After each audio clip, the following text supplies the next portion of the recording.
कि 9 महीने आप लोगों ने साधना करी, 6 महीने करी, और साधना करने के बाद जो आपने उस जीव के अंदर, अपने संतति के अंदर जो एक डिजाइन बनाई है, जो एक प्रिंट तैयार किया है, उस प्रिंट को कैसे इम्प्रूव करना, उस प्रिंट को कैसे कंटिन्यू रखना, उस प्रिंट को कैसे डिस्टर्ब नहीं होने देना, उस प्रिंट का, उस साधना का जो चरम और परम लक्ष्य है,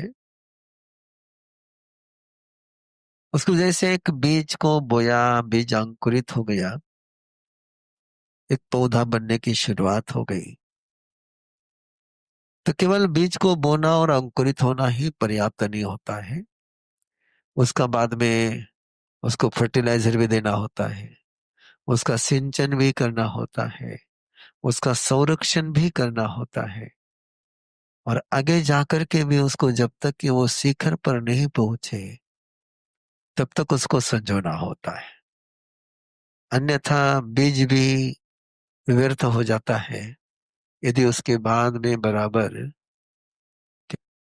ये कोई आज का जो क्लास में आपका ले रहा हूं या आपको जो समय दे रहा हूं, ये कोई आपके स्ट्रक्चर में तो नहीं, ये तो मेरी इमोशन है, ये मेरी भावना है कि मैं उन जिन्होंने अरम गर्भ संसार की साधना लेकर के जो बच्चे जन्मे हैं, उनके जीवन में वीरेंद्र रहना, उनके जीवन में मेरा जो ड्रीम है, मेरा जो सपना है कि बच्चे दुनिया के शिखर तक पहुंचे, दुनिया को चेंज करने वाले बने।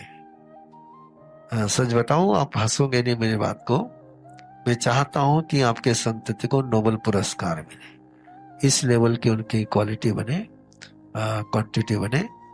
नोबेल पुरस्कार का मैं टारगेट रखता हूं, तो इसका मीनिंग ये नहीं कि नोबेल पुरस्कार इतने बच्चों को मिलेगा।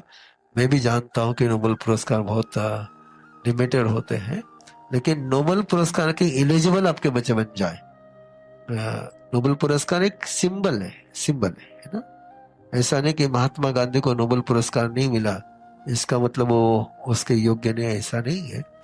तो बच्चा श्रेष्ठतम बनना चाहिए, है ना, जिससे आपने जो 9 महीने साधना करी उसका एक क्या कहूँ आपको कि बिल्कुल पावरफुल फुल बनना चाहिए। और उसके लिए मैं कुछ बेसिक बातें आपके साथ इस सत्र में करता रहूंगा। तो फिर एक बार अगेन एंड अगेन मेरी ओर से पहले, सबसे पहले मेरे धन्यवाद स्वीकार करें, मेरे अभिनंदन स्वीकार करें कि आपने इतने आस्था से, प्रेम से साधना की। सेकंड, इस सत्र का मेरा लक्ष्य रहेगा, यदि आरंभ गर्भ संस्कार की साधना करने के बाद भी आपके बच्चों में किसी प्रकार का कोई इश्यू आया है, हेल्थ का इश्यू है, मेंटलिटी का इश्यू है, या कोई नेचर का इश्यू है, तो उस इश्यू का सॉल्यूशन आपको देने के लिए मैं आपके सेवा में हूँ।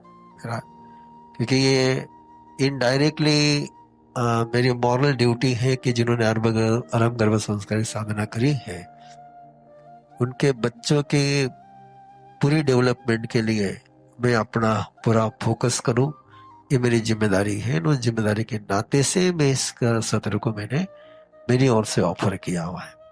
तीसरा जो मेरा लक्ष्य है ना, फिर आज मैं केवल मेरी ड्रीम बता रहा हूं आपको इस क्लास को लेकर के।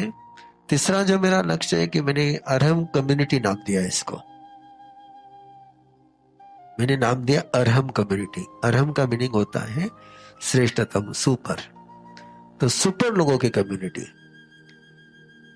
और आगे बढ़ रहा हूं, एक बार मेरे मन में जो जो इमोशंस है, मैं बहुत एक्साइट था आपके क्लास के लिए। आप कितने एक्साइट थे मुझे पता नहीं, लेकिन मैं बहुत एक्साइट हूं। अगला जो मेरा लक्ष्य है कि करीबन इस समय more than 10,000 RM babies India में इस समय, मोर देन 10,000 आरएम बेबीज, और ये हर साल बढ़ते ही जा रहे हैं, हर महीने बढ़ते जा रहे हैं, हर रोज बढ़ते जा रहे हैं। और विचार करिए, यदि आरएम कम्युनिटी की ये चली हुई यात्रा कहीं आज नहीं कल, कल नहीं परसों 1 मिलियन तक पहुंच जाएगी, तो 1 मिलियन लोगों का यदि श्रेष्ठ लोगों का ऑर्गेनाइजेशन, सोसाइटी परस्पर में बॉन्डिंग का बन गया, तो अरम कम्युनिटी केवल स्वयं ही अरम नहीं बनेगी, तो दुनिया को अरम बनाएगी। ये मेरा एक्सट्रीम ड्रीम ये है। बाकी शुरुआत के जो है वो मेरे पड़ाव है, लेकिन मैं चाहता हूं कि दुनिया में, अब प्लेटो ने एक सपना देखा था, संत ज्ञानेश्वर ने एक सपना देखा था, अतः विश्वात्मके देव इन्हें वाग्य के तोषावे तोषो निमज दावे पसाए दाना।